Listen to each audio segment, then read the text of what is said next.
چار چیزوں کی صفائی، ان کی دھلائی اور ان کو صاف کرنے کے لیے چار چیزوں کی ضرورت پڑتی ہے، اور وہ بڑی خوبصورت چار چیزیں ہیں جو اہل معرفت نے بیان کیے کہ اغسلوا اربعا باربع وجوہکم بماء اعینکم، کہ اپنے چہروں کو اپنی آنکھوں کے پانیوں سے دھوو، چہرے کے گناہوں کو، غلطیوں کو، خطاؤں کو جو ہوئی ہیں انہیں صاف اگر کرنا ہو تو آنکھوں کا پانی چاہیے، اللہ کے خوف اور ندامت کے آنسو اور قطرات چاہیے۔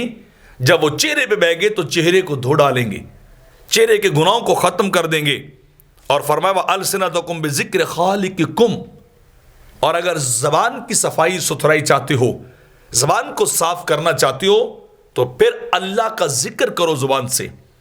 جتنا اللہ کا زیادہ ذکر کرتے جاؤ گے، گناہ کے زبان کے سارے گناہ، جتنے بھی گناہ ہوں گے اس زبان اور لسان کے، وہ سارے ختم ہو جائیں گے۔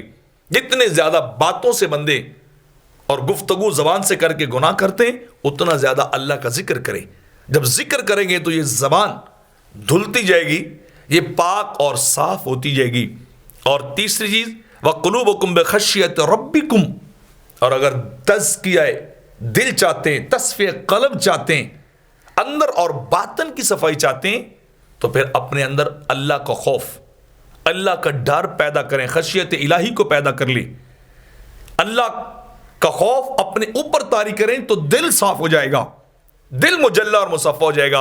اور چوتھی چیز وَذُنُوبُكُمْ بِالتَّوْبَةِ إِلَى مَوْلَاكُمْ، اور اگر اپنے تمام گناہوں کی صفائی چاہتے ہیں تو پھر کیا ہے؟ التوبہ الی مولاکم، اپنے رب کی بارگاہ میں توبہ کرنی چاہیے۔ اللہ کے دربار میں انسان کو گناہوں کی معافی مانگنی چاہیے، اللہ کی بارگاہ میں التجا کر کے مغفرت کو طلب کرنا چاہیے۔ جب بندہ اللہ کی بارگاہ سے مغفرت کو مانگے گا، طلب کرے گا، اللہ اس کے گناہوں پہ رحمت کا پانی پھیر دے گا۔ تو یہ چار چیزیں ہیں جو چار چیزوں کو دھوتی ہیں، ان کی صفائی بھی کرتی ہیں، ان کی ستھرائی بھی کر دیتی ہیں، پھر بندہ گناہوں سے بچتا ہے۔